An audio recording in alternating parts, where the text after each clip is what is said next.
Vamos a orar, vamos a continuar nosotros con nuestra serie de estudios sobre el Evangelio de Juan.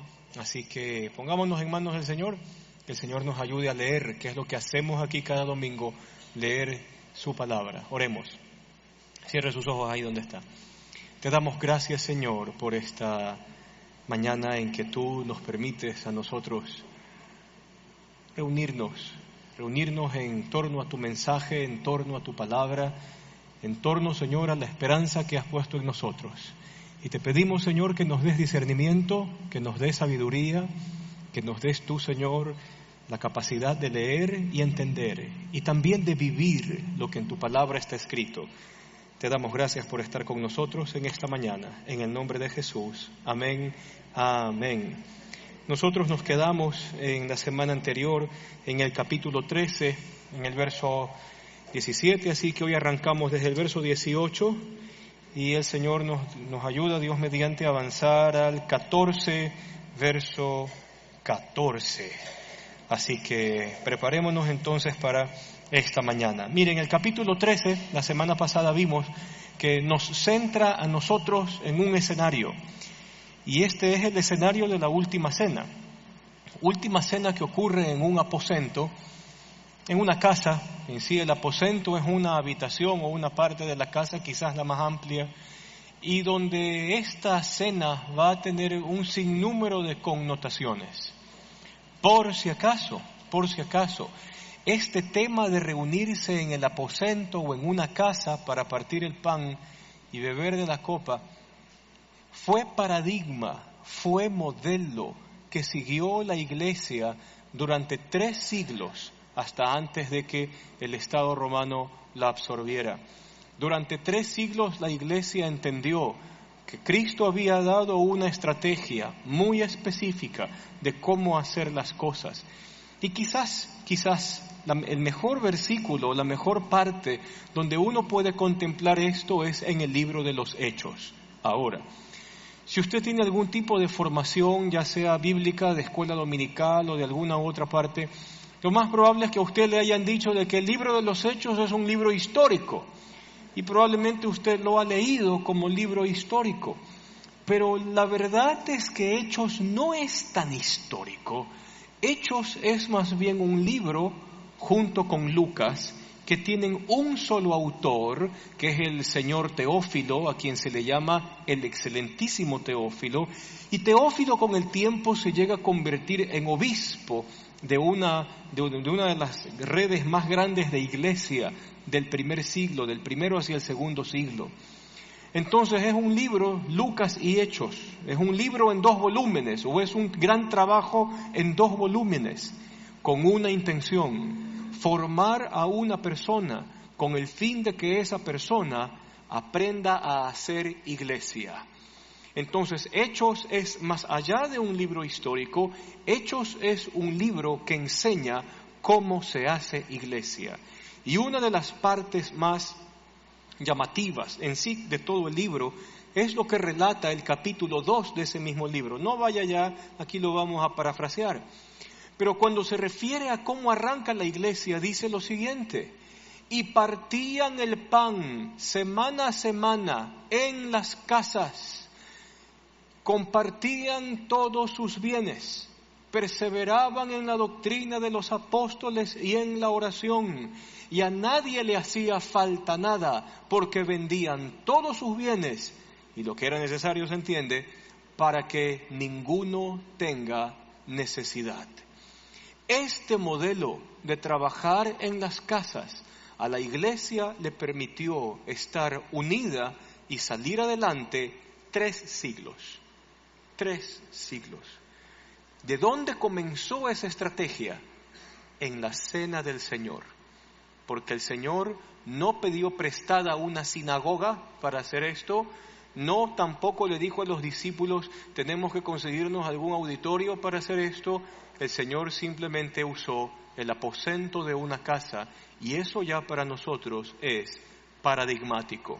Es decir, que tiene que manejar lo que hacemos como iglesia hasta el día de hoy. Y hay algo interesante, de que el pan, el partimiento del pan y el beber la copa, se hacía en las casas.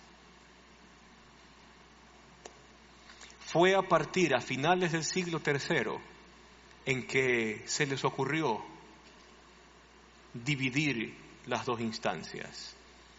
Y cómo era la reunión en la casa, era bonito. Había una comida en la cual todos colaboraban con algo. Uno se encargaba de llevar el pan, otro se encargaba de llevar, alguna paella mediterránea, acuérdese, es el mundo grecorromano.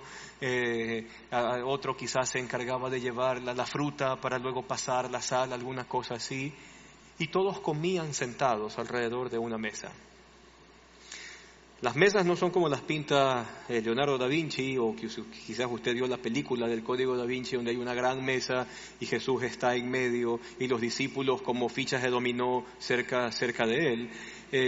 En las mesas del primer siglo, la altura era como de la altura de la mesita de centro de la sala de su casa. No, una mesa así de grande, y la gente no estaba sentada, la gente estaba de lado, apostada, así, ¿no? Entonces, mire cómo distan muchas cosas de cómo se hacía a cómo se hace, ¿no? Y así, en esa mesa, después de comer todos la comida que todos habían llevado a la casa, entonces procedían a partir el pan, lo que para nosotros sería celebrar la cena del Señor. Partían el pan y después de esto perseveraban en la doctrina de los apóstoles, es decir, dialogaban de algún tema de la enseñanza de Jesús de Nazaret, y después de esto participaban de la oración. ¿Dónde se hizo esto? En casas.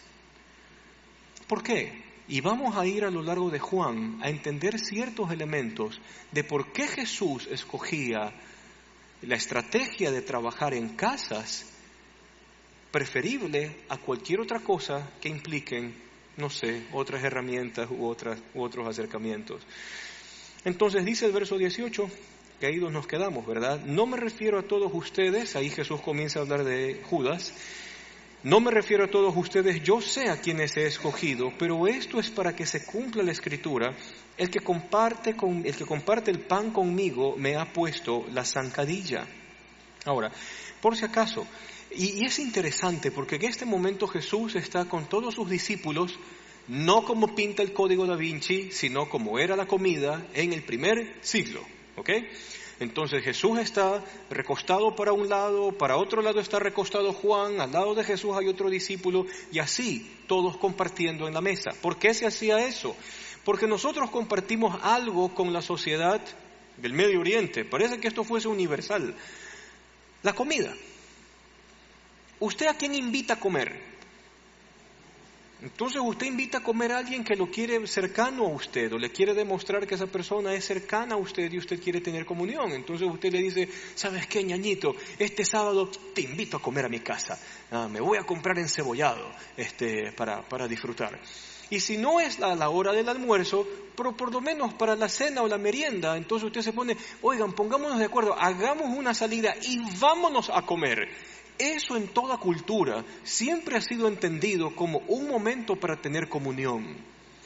Entonces la comunión de los creyentes se la vive más en una casa que en cualquier otro lugar. Y como muestra un botón, se acaba esta reunión hoy día, se acaba la celebración del domingo. ¿Y usted qué hace? Usted conversará un promedio de 3 a 4 minutos con alguien que por ahí medio no se vio allá, si es que usted sale por allá. Y si no sale por allá, ¿usted qué hace? Usted fuga por las puertas laterales, se va a los carros para no toparse con el cuello de botella que se hace allá, porque tiene que ir a cocinar a la casa o se tiene que ir a agarrar mesa al dorado. Le pregunto, ¿cuándo usted tuvo comunión? ¿Cuándo usted tuvo comunión con los creyentes? Nunca. Nunca. Por eso Jesús diseñó su estrategia en una casa, porque en las casas se puede hacer esto y se puede enseñar cercanía. Cuando la iglesia tenía que evangelizar, le decían a cualquier persona que no conocía de Jesús que vayan ¿a dónde? Que vayan a la casa. ¿Y por qué otro ingrediente más? La casa. Porque en la casa se ve cómo usted verdaderamente es. Es fácil hacernos los santitos aquí. Eso es lo más fácil del mundo. Pero en una casa vemos cómo somos. Porque es el ambiente que llama a ser como uno es. Así que la casa es quizás uno de los mejores ambientes y Jesús lo puso como paradigma para predicar el Evangelio y para tener comunión. ¿Ok? Y fíjese usted que en esta reunión, en esta casa donde Jesús está teniendo su última cena, va a tener una conversación muy, pero muy sensible. Y es la conversación con dos personas que le van a traicionar. Así que vamos a ver cómo se comporta Jesús con los traidores y al mismo tiempo vamos a ver a qué invita Jesús a los traidores. Entonces el primero que va a marchar en este relato es Judas. Y dice así, les digo antes de que suceda, para que cuando suceda crean que yo soy.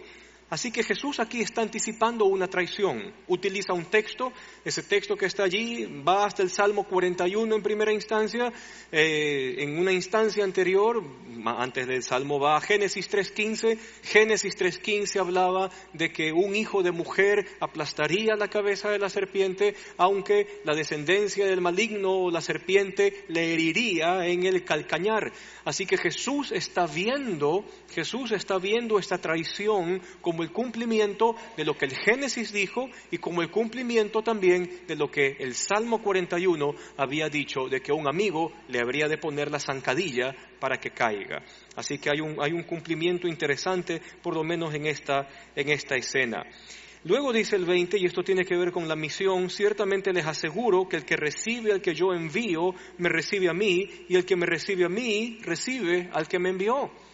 Entonces, en el contexto de las casas, volvamos a eso, en el contexto de las casas, y se presenta el Evangelio, y se habla de Jesús, y se pone a Jesús como el Señor, como la salida, como la respuesta para la vida de cualquier persona. Y si la persona invitada no recibe el Evangelio y no quiere saber nada de Cristo, ¿qué diría Jesús acerca de eso? No te han rechazado a ti, me han rechazado a mí. Se está rechazando al Señor directamente. Y si se rechaza a Jesús, ¿a quién se está rechazando implícitamente? Se está rechazando al Padre, se está rechazando a Dios mismo. Entonces, continuamos. Dicho esto, Jesús se angustia profundamente. Ahora sí comienza la conversación sensible. Y una frase: ciertamente les aseguro que uno de ustedes me va a traicionar. Ahora, debemos de pensar algo. El Evangelio relata que luego de que Jesús es entregado, un discípulo saca la espada y ¿qué hace con la oreja de alguien? ¿Se acuerda? ¿Y quién era ese discípulo? Pedro. Pedro está armado en esta comida. Pedro está armado. Óigame, si Jesús no practicara la gracia que Él mismo nos vino a dar, Él hubiese dicho: es Judas, Pedro al ataque. Alguna cosa así, quizás porque nosotros somos así. Pero nos vamos a dar cuenta en estas dos instancias de cómo Jesús trata a Judas y cómo Jesús trata a Pedro, de que Cristo está hasta el último segundo detrás del traidor, esperando atraer al traidor otra vez hacia sí, esperando de que el traidor recapacite y no lo haga y piense antes de hacer semejante cosa. Y Cristo no exhibe avergüenza a ninguno de los dos. En ocasiones esa es una postura que a veces en la iglesia se suele dar, de que se piensa: uy, es que cuando yo llego delante de Dios, Dios va a sacar todas mis vergüenzas al aire. ¿Sabe algo? Cristo es aquel que guarda a la persona, aún hasta el traidor más terrible. Y aquí estamos hablando de algo terrible, porque uno es el que le entrega y el otro es el que le traiciona 3 veces. Ahora, siga con la escena de la mesa. Dice allí: los discípulos se miraban unos a otros sin saber a cuál de ellos se refería. Verso 23, ahí la mención es Juan, se está hablando de sí mismo.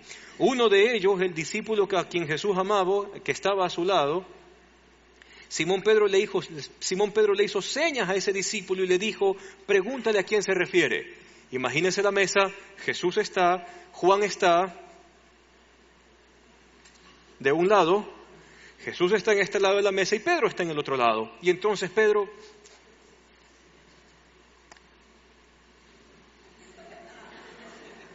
¿quién es de los que estamos aquí?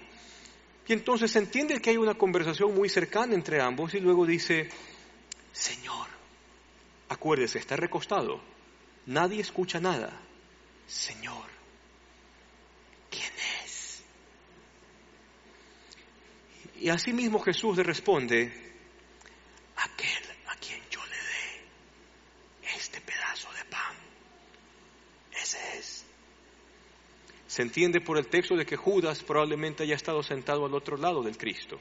Ahora, ¿qué pasa allí? Viene Jesús, está sirviendo, y lo que dice el verso siguiente, quizás para usted y para mí es algo que pasa por alto, pero que aquí era muy significativo. El verso 27 dice así, que después de que agarra el pan, lo moja y lo está sirviendo, tan pronto como Judas tomó el pan, Satanás entró en él. Ahora, a nosotros nos parece, ¿cómo acontece eso? Y es simple. En ese mundo, cuando el que organizaba la comida estaba sirviendo la comida, era una señal de reconocimiento de quién es o el honor de la persona que está sirviendo. Y en este caso, ¿quién está sirviendo? Jesús está sirviendo la comida. Entonces, si Jesús venía con el plato a un discípulo, lo propio era de que el discípulo agarre el plato y le diga, no Señor, tú primero. No sé si me hago entender. Pero ¿qué es lo que hace el señor Judas? Ya, presta acá. Y se acabó. Aunque suene un poco tonto el argumento, pero inclusive tiene mucho que ver con el testimonio que usted acaba de escuchar ahora. ¿En qué sentido? Cuando usted es la prioridad de su propia vida y no el Señor, el maligno hace cosas horribles. A Judas, ¿hacia dónde lo llevó? Si Cristo debía estar en el primer lugar de su corazón, para Judas, ¿qué era más importante? Él mismo. Hasta lo vende, ¿no? ¿Por cuántas monedas? ¿Se acuerda? 30, o sea, para él su bienestar, su cosa, su criterio de vida, su paradigma de vida era mucho más importante que Jesús. Eso era su prioridad. Cristo en un segundo lugar o quizás en un tercer lugar. Y así como usted escuchó de forma sincera en el testimonio que cuando Cristo no está en el primer lugar de la vida de uno, las cosas marchan mal. Y a Judas a eso lo llevó a su destino final horrible. ¿Qué pasa con Judas? Llega un momento en que no sabe qué hacer con tanta culpa, con tanta locura. Agarra el dinero, lo tira, lo devuelve, sale corriendo, se va a un terreno de su propiedad, agarra una cuerda, se la pone al cuello y se suicida. Y se mata. De alguna forma esta es una imagen muy gráfica de lo que acontece cuando el Señor no es prioridad en la vida de las personas. Pero en todo caso, continuemos en la lectura. Entonces Judas agarra y come. Y en ese momento el maligno entró en él. Parece una línea tan simple y tan sencilla, pero era la forma en que se expresaba que para él Cristo estaba en un segundo lugar, que no era digno de honor, ni siquiera porque era el que estaba llevando a cabo la comida, ni siquiera por respeto, llamémoslo así, sino que él era el importante. Entonces, continuemos. Dice, tan pronto como Judas tomó el pan, Satanás entró en él. ¿Y qué es lo que le dice Jesús? Y otra vez es una conversación íntima que no avergüenza. Lo que vayas a hacer, hazlo pronto. Y fíjese usted de que esta misma actitud está presente en Jesús aún horas después en el Monte de los Olivos cuando Judas lo entrega. ¿Qué es lo que le dice Jesús a Judas? Amigo, con un beso entregas al Hijo del Hombre. Entonces, por lo menos en este relato yo tengo un lindo cuadro de la ética de Jesús de Nazaret frente al traidor. No lo destruye. Le hubiese dicho a Pedro, Pedro, tú tienes una espada, encárgate de este. Y le aseguro que Pedro lo hacía, porque le aseguro que la espada de Pedro no apuntó a la oreja de Malco. No, esa gente lanza a matar las cosas. Quería decapitárselo a Malco, no alcanzó, le voló la oreja.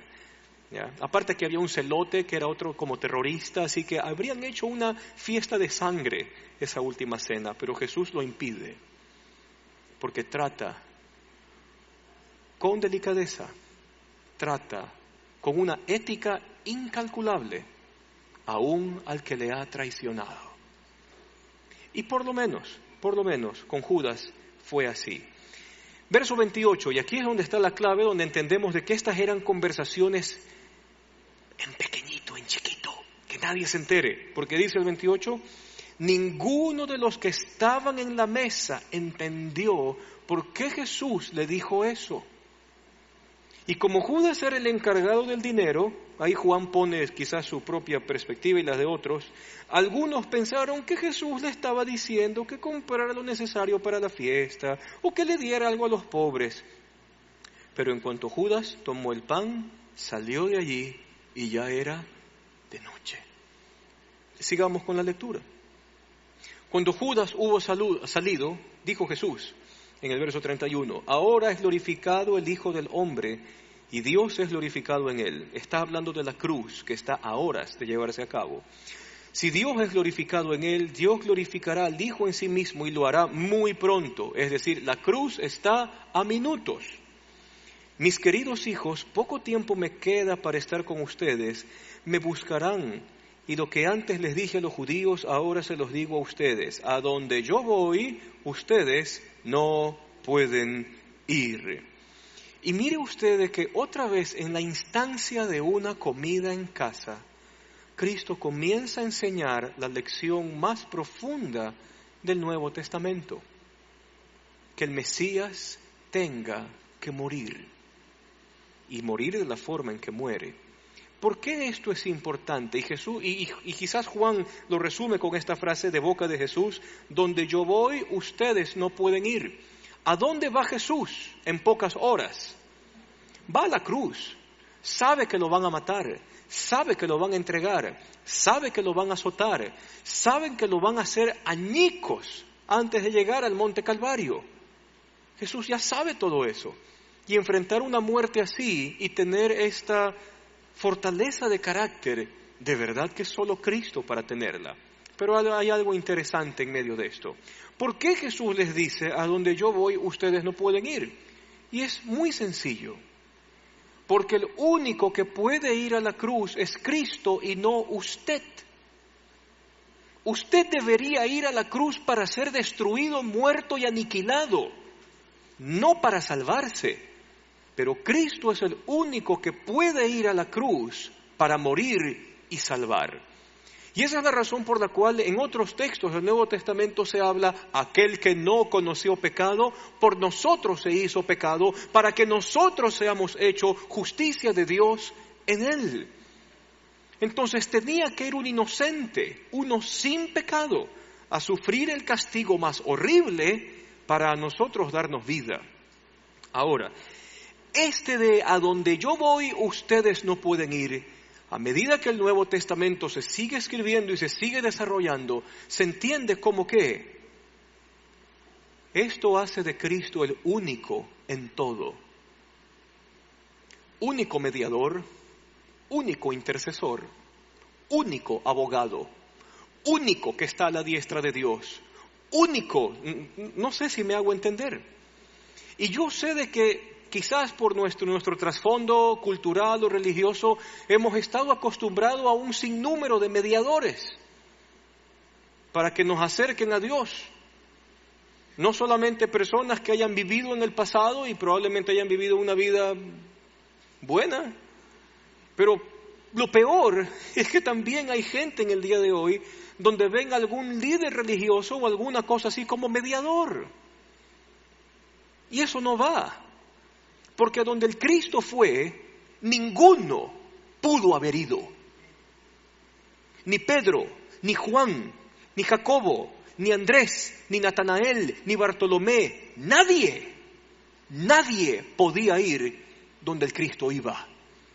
Y esa es la razón por la cual ya en el Nuevo Testamento se ponen ya conceptos muy claros cuando se dicen existe un solo Dios y un solo mediador entre Dios y el hombre. ¿Quién? Jesucristo. ¿Por qué? Él fue a la cruz. Nadie más fue a la cruz. Él murió, el justo por los injustos.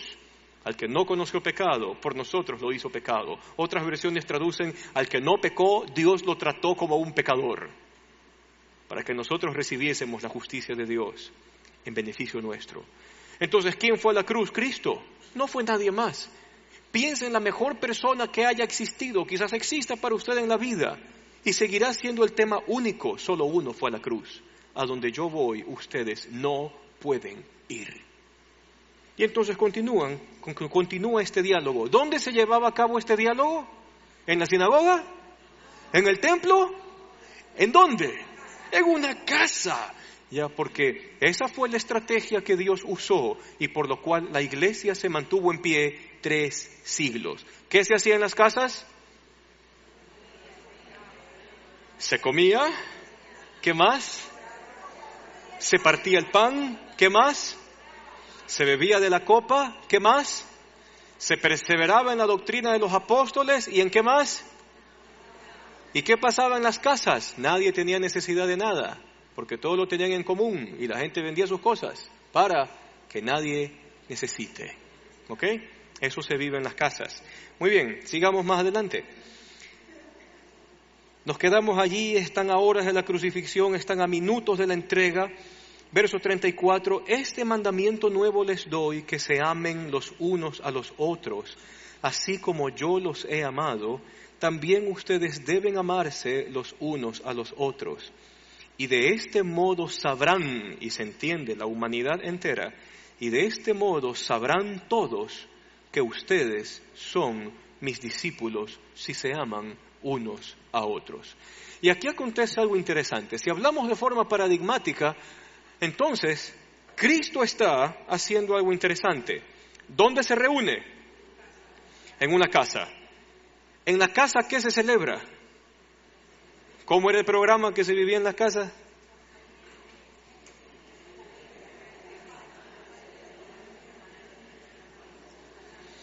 Ok, se comía, se partía el pan, se bebía de la copa, se perseveraba en la doctrina de los apóstoles, en la oración y nadie tenía necesidad de nada. Y ahora hay un elemento tercero dentro de esta dinámica. ¿Y cuál es? En la casa se tiene comunión. Y probablemente sea algo de su... No sé si haya sido su experiencia o no, pero a veces es complicado hacer amigos en un auditorio lleno de gente. ¿No le ha pasado? Porque ¿qué es lo que acontece cuando nos vamos de aquí? Usted sale corriendo, porque se va al Dorado, porque tiene que cocinar o porque se va de visita. ¿Cuánto es el tiempo promedio que usted compartió con alguien? 3, 4 minutos. Dígame, ¿cuándo se amó? ¿Cuándo usted entabló una relación significativa con otra familia, con otra pareja, con otros creyentes? No se puede hacer iglesia sin tener esta vida de comunidad. Y para eso Dios diseñó una estrategia. ¿Cuál es? La casa. Y entonces Jesús viene con este mandamiento y se entiende a la luz del escenario. Ámense los unos a los otros como yo los he amado a ustedes. Porque entonces viene alguien a nuestra casa, a nuestro grupo, nosotros le llamamos grupos pequeños, viene alguien a nuestro grupo y lo que tenemos que hacerle sentir es que está en familia. Eso es a veces muy complicado o un poco difícil hacerlo cuando tenemos cosas masivas como un culto. Pero en un grupo, en una casa, es mejor. Porque puedo compartir, porque puedo hablar, porque puedo abrirme, porque puedo expresarme tal como yo soy y sin ningún problema. El amor se gesta en la casa. Inclusive, mire qué tan fuerte es el concepto de que en 2 ocasiones el apóstol Pablo hace uso, no solo por figura, sino también por término, diciendo de que nosotros somos ahora la familia de Dios. Entonces Pablo contempla la iglesia, o todo el Nuevo Testamento contemplaba la iglesia como ¿qué? Como una familia unida.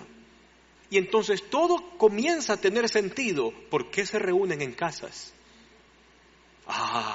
Y eso a la iglesia le permitió sobrevivir 3 siglos con persecución, sin internet, sin correo electrónico, sin Netflix, sin periódico, sin nada. Sino que hoy la virtualidad a nosotros nos está despersonalizando y la iglesia no puede caer en ese juego. Entonces, si yo quiero conversar con alguien, ¿qué hago? WhatsApp. Mándale un WhatsAppazo. Tengo un grupo de amigos. Ya creé el grupo de WhatsApp. De verdad que somos atrevidos, ¿no? Y creemos que con eso ya solucionamos todo. No digo que no se use WhatsApp, pero úselo para información rápida.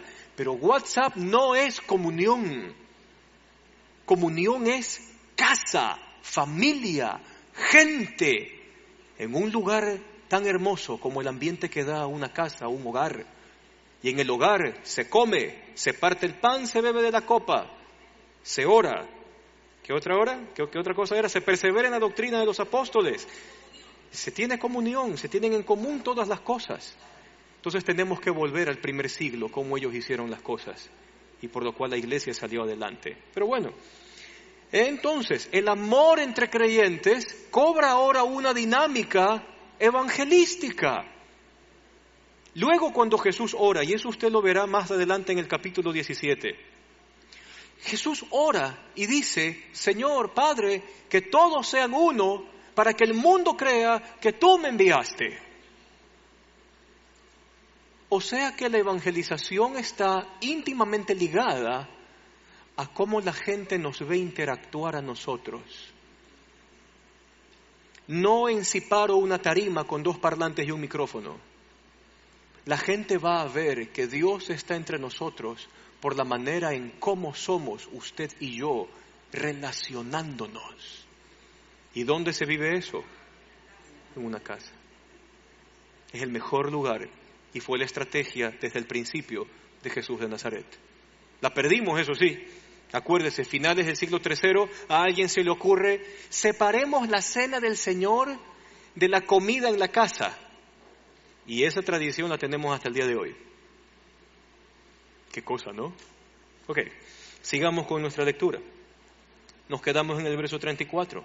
De este modo todos sabrán que ustedes son mis discípulos y ustedes se aman los unos a los otros. Y mire qué intensidad de amor que entre nosotros los creyentes, ¿qué es lo que se pide? Que forjemos un amor similar al que Él tuvo por nosotros. ¿Y qué clase de amor tiene? Juan luego lo responde y dice: no existe mayor amor que este, que uno ponga la vida. ¿Por la vida de quién? Por la vida de sus amigos. Esa es la clase de amor que Dios quiere que exista entre familias de creyentes, entre parejas de creyentes, entre amigos creyentes, donde usted y yo podamos poner la vida el uno por el otro de la misma forma en que Cristo la puso por nosotros. Pero ¿dónde se logra solidificar esa relación? En casa. En casa.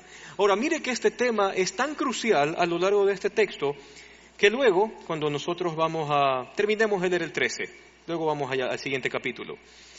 Vamos acá.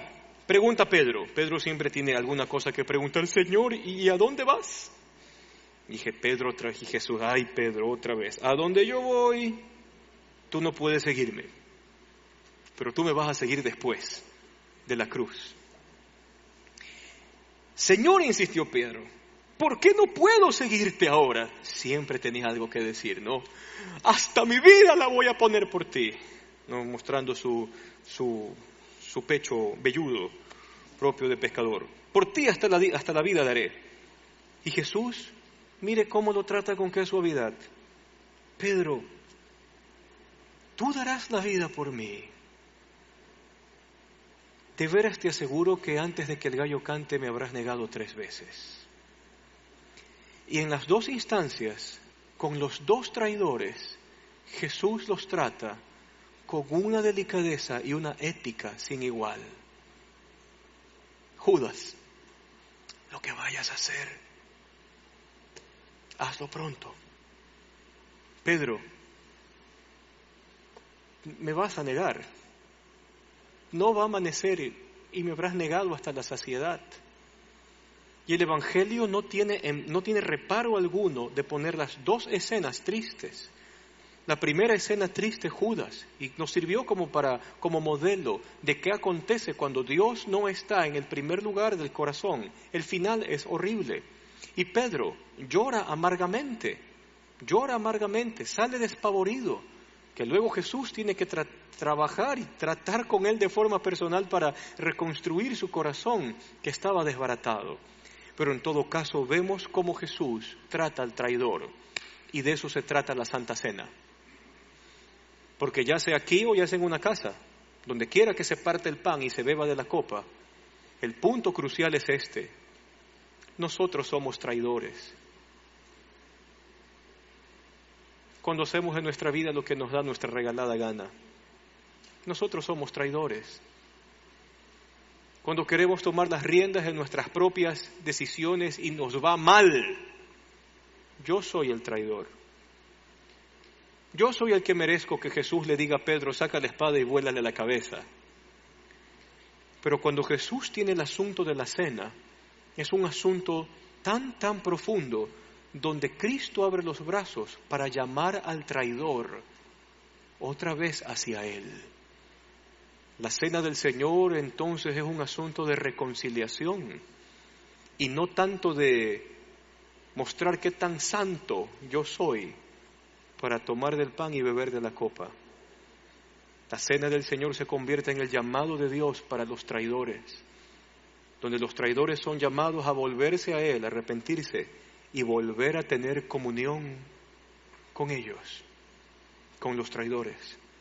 ¿Cómo Dios trata al traidor? Lo trata con gracia. No lo acusa, no lo golpea, no lo evidencia, lo trata con gracia, porque lo quiere atraer hacia Él nuevamente. ¿Nos hacemos entender? Entonces espero que cuando celebremos la cena del Señor, ¿sabe qué? Si me toca a mí, porque aún no sé si me toca a mí, si me toca a mí, seré el primer traidor que estará en la mesa del Señor. Traidor que ha sido llamado por su gracia, traidor que ha sido rescatado por Él, traidor por el cual Él fue a donde yo no podía ir para darme esperanza a mí.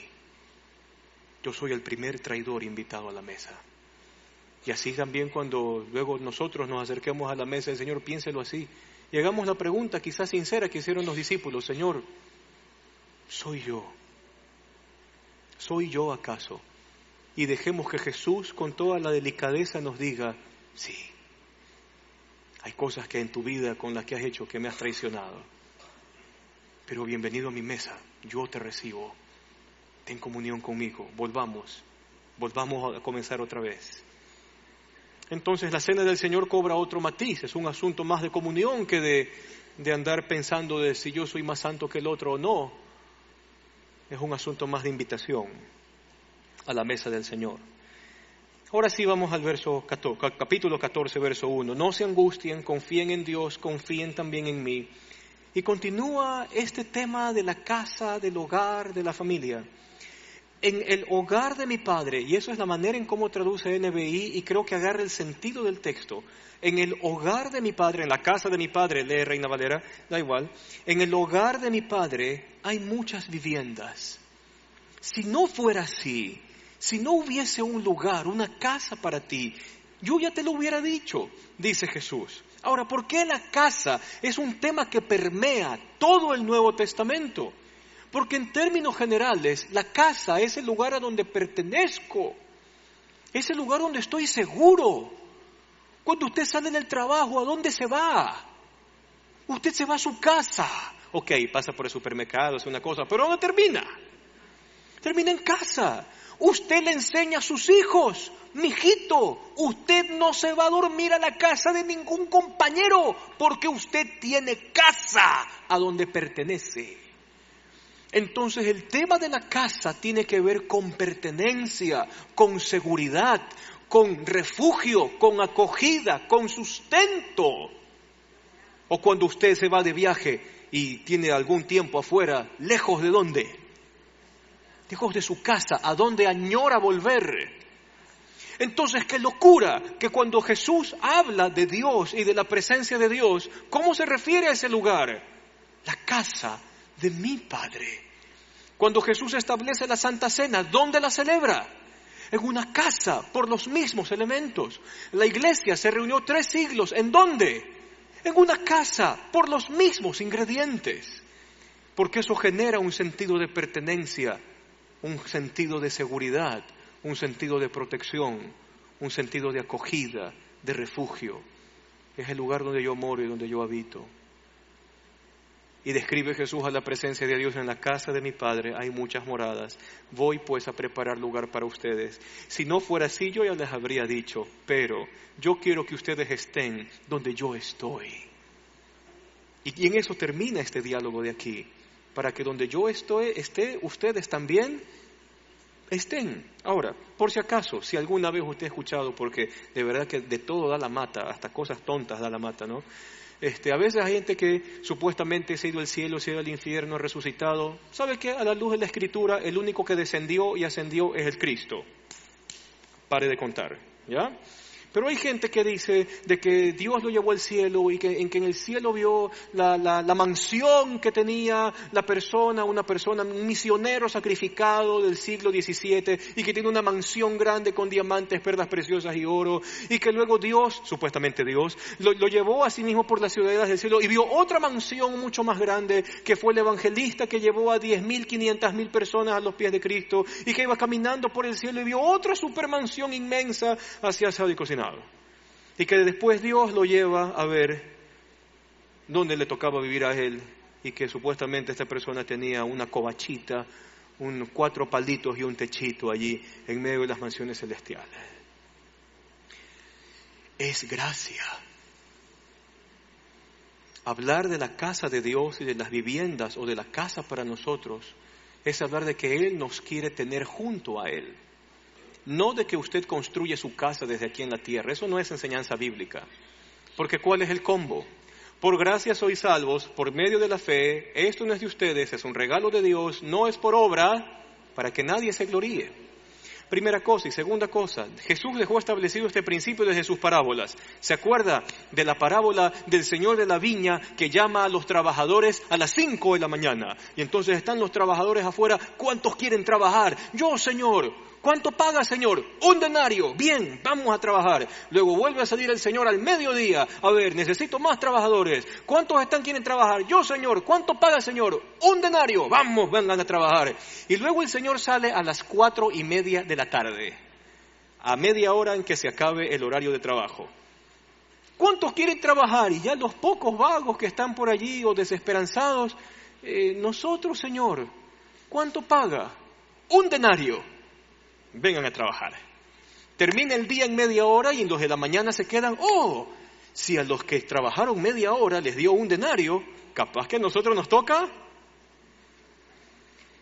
Señor, mira, hemos terminado la labor. Somos los que trabajamos desde las 6 de la mañana. Ya, muy bien. ¿Qué precio acordé contigo? Nos dijiste 1 denario, pero estamos en las 6. Muy bien, es lo que acordé contigo. Tenga 1 denario. Los del mediodía. Señor, nosotros llegamos al mediodía, no como los de la mañana, pero llegamos antes que los últimos. ¿Cuánto quedé contigo? 1 denario. 1 denario. Tenga su denario. Muchas gracias. Los que llegaron en la tarde. Señor, nosotros hemos trabajado media hora. ¿Cuánto acordé contigo? 1 denario. Tenga su denario. Vaya. Los de la mañana se quedan. Señor, ¿por qué haces esto? Y el Señor le dice, a ver un momentito. Yo con todos convine el mismo pago. ¿Acaso no me es lícito hacer con lo mío lo que yo quiero? Entonces, la recompensa para todos los creyentes, desde el creyente que murió en manos de ISIS, predicando el Evangelio y siendo decapitado, es la misma que tiene el ladrón en la cruz y que apenas tuvo 5 minutos antes de morirse para arrepentirse. Porque esto no es un asunto de merecimientos, esto es un asunto de gracia. En última instancia, todos hemos sido traidores, no merecemos nada y Dios nos lo ha dado todo por amor. ¿Vamos bien? Ok, entonces, hablar del término de la casa no es el término de que usted fabrica su mansión, hace su mansión o se merece la mansión.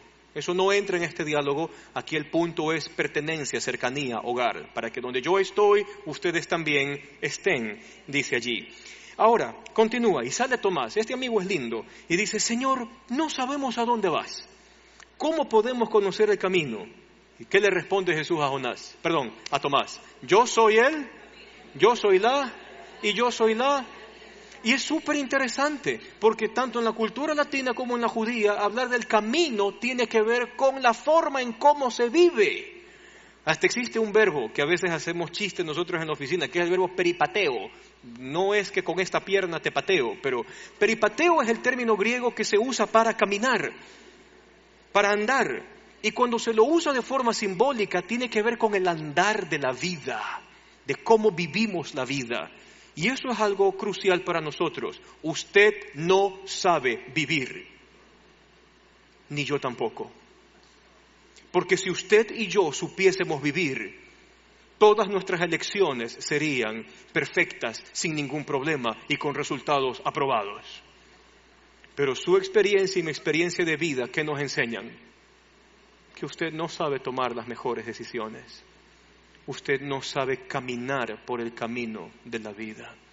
Y hay que ser lo suficientemente humilde para cada día reconocer y decir, Señor, yo no sé cómo caminar la vida en este día.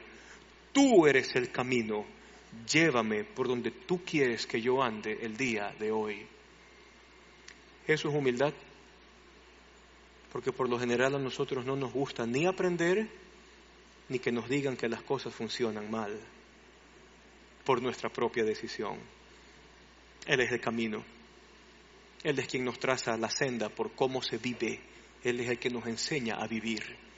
Él es la verdad. La verdad no es un concepto abstracto que es relativo quizás para algunos. La verdad es una persona y se encuentra en lo que hizo Jesús y lo que enseñó Jesús. Y si no, pregúntele a los que fueron a Alma cómo Dios interviene en un matrimonio y los hace ir por el camino correcto. Él es la verdad. Él es la vida. Sin Cristo no hay vida. Y por lo menos en el testimonio de Judas, el tener a Jesús en un segundo o tercer lugar, a Judas le costó su propia vida por no haber aprendido a acercarse a Él. Y por lo menos antes de que Jesús intervenga otra vez la vida de Pedro estaba sumida en una depresión brutal. El Evangelio dice que él lloraba amargamente después de todo lo que ocurrió. Entonces, si usted quiere vivir la vida de verdad, necesita a Cristo, porque Él es la vida. Y lo que usted considera vida, probablemente no lo sea, pero necesita a Cristo para vivir la vida de verdad. Entra un diálogo interesante. Felipe le dice, pero Señor, entonces muéstranos al Padre y nos basta. Aún no entiende, ¿no? Entonces el Señor le dice, mira Felipe, si tú me has visto a mí, tú has visto al Padre, porque el Padre y yo somos lo mismo. Yo sé que hay otros grupos que hablan de que más o menos el Padre está acá y que Jesús o es un Dios con minúscula o está en un segundo escalón dentro del escalafón divino. Eso no existe. Por lo menos Juan plantea esta realidad. ¿Quién es Jesús? Es Yahvé mismo, es Jehová mismo, si usted lee Reina Valera, es Jehová mismo hecho hombre. Pues entonces Cristo puede decir, el Padre y yo somos la misma cosa. Y este pequeño diálogo tiene que ver con eso. Quien ha visto a Jesús, ha visto al Padre. Quien quiere conocer al Padre, quien quiere conocer el carácter de Dios, tiene que ver a Jesús. Y se va a dar cuenta entonces que Dios es así, que al traidor lo llama, que al traidor lo invita, que ni al traidor lo avergüenza, sino que busca tener comunión con Él, pertenencia con Él, vida con Él. Y ese es el carácter del Señor. Luego continúa, verso 11, ya vamos terminando. Créanme que cuando les digo que yo estoy en el Padre o el Padre está en mí, al menos créanme por las obras mismas. Ciertamente les aseguro que el que cree en mí, las obras que yo hago también las hará y las hará mayores, porque yo vuelvo al Padre. Y cualquier cosa que ustedes pidan en mi nombre, yo la haré, y así será glorificado el Padre en el Hijo. Lo que pidan en mi nombre, yo lo haré. Contexto, y con esto cierro. Por favor, no vaya a mezclar esto tampoco con el texto de Mateo. Pedid y se os dará, buscad y hallaréis, llamad y se os abrirá. Y acá, todo lo que pidan en mi nombre yo lo haré. Porque si lo tomamos de forma independiente, entonces yo puedo pedir cualquier cosa. Y no funciona así. Por eso hay algo que se llama contexto. ¿Y cuál es el contexto de esto? Las cosas mayores que hice que dice Jesús que la iglesia haría después. Y eso es simple, es fácil. ¿Por qué? Jesús, ¿dónde desarrolló su ministerio? Galilea, Samaria, Judea, Decápolis. Y de este pequeño triángulo, Jesús no salió. ¿Jesús se fue a Grecia? No. ¿Se fue a la capital del imperio? No. Jesús trabajó en esta pequeña circunscripción. Pero la iglesia, ¿a dónde se extendió? A todo el mundo. El hecho que usted tiene iglesia en Ecuador en el año 2017 habla de las cosas más grandes que hizo Cristo. Es decir, cuando usted hace iglesia, usted está haciendo de esas cosas que dijo Cristo que se harían y que serían mucho más grandes. El fin de Cristo es que toda la civilización sea transformada por el mensaje del Evangelio. ¿Cómo se logra eso? Casas. Casas que se abren, casas donde hay comunión, casas donde se parte el pan, casas donde se enseña la palabra de Dios, casas donde se ora, casas donde se provee, casas donde todos tienen las cosas en común y hacen relaciones significativas. Casas. Así que orar por todo lo que yo quiero que el Padre haga está enfocado al asunto de la misión de Dios. Y luego más adelante el contexto habla del Espíritu de Dios que nos recuerda toda la verdad de Cristo. Entonces, ¿hacia dónde iría la petición de pedir todo lo que yo quisiera en el nombre de Jesús al Padre? Que tu Espíritu, Señor, traiga verdad a mi vida, que tu Espíritu, Señor, dirija mi vida y que me ayudes en esta tarea en que todos te conozcan. Tan simple, tan sencillo. Así que no haga decir al texto cosas que el texto no dice, ¿ok? Entonces, aquí queda el reto. ¿Qué vamos a hacer el 2018? Y le pongo esto para ya comenzar a provocar su corazón. Dios estableció una estrategia en casa. Si usted no está en un grupo pequeño, usted tiene que estar en uno. Tiene que estar en uno. Si usted tiene en su corazón abrir su casa, háganoslo saber. Porque la iglesia comenzó en una casa, en un aposento, con Jesús y 12 discípulos. Ha sobrevivido 2000 años, se guardó esta costumbre 300 años y ya es hora de volver a como hicieron las cosas los apóstoles en el siglo I. Y así nos comemos los 10 kilómetros de la vía, nos comemos Tarifa, nos comemos San Borondón, nos comemos Salitre, para que la civilización sea transformada por el Evangelio de Jesús. Desde una casa. En la casa del Señor hay muchas moradas. Que así sea. Vamos a orar para ya despedirnos. Cierre sus ojos allí donde está. Si alguno de estos temas a leer la Biblia, porque eso es lo que hacemos el domingo. Si algo de esta lectura ha llamado atención a su corazón, convérselo con el Señor. Te damos gracias, Señor, porque invitas a traidores como yo a comer a tu mesa. Invitas a traidores que te niegan con su forma de vida y con su forma de pensar a tener comunión contigo. Preparas una mesa para servir al que te traiciona. Qué ejemplo que nos das. Y al mismo tiempo, Señor, te queremos pedir que uses nuestra vida para tu buena voluntad y tu buen propósito. Si has llamado la atención a buscar grupos, porque es la única forma de tener comunión, guíanos, Señor, y llévanos, Señor. Si has puesto la carga en nuestro corazón de que nuestra casa sirva para acoger a tu iglesia y expandir el reino, usa nuestras casas, Señor, usa nuestras vidas. Pero queremos darte gracias porque al final nuestra recompensa será tener nuestra morada junto a ti. Es lo que tú has preparado, no lo que yo pueda hacer, no lo que nosotros podamos hacer. Es lo que tú ya preparaste, tú ya hiciste, tú ya diseñaste, ya designaste tener nuestra habitación junto a ti. Y te damos gracias, Señor, por la paz que nos da esa recompensa al final, donde tu gracia sigue siendo el ingrediente que nos permite ver la vida de la forma correcta. Bendícenos en esta tarde y llévanos con bien y bendición a casa, y aunque el tiempo sea corto, que podamos gozarnos al ver a nuestros hermanos aquí reunidos y pensar y soñar para el 2018, transformando la civilización de la vía San Borondón para ti. Te damos gracias, Señor, por todo. Bendice nuestras vidas. En el nombre de Jesús. Amén. Amén. Que el Señor te bendiga. Nos vemos la próxima semana.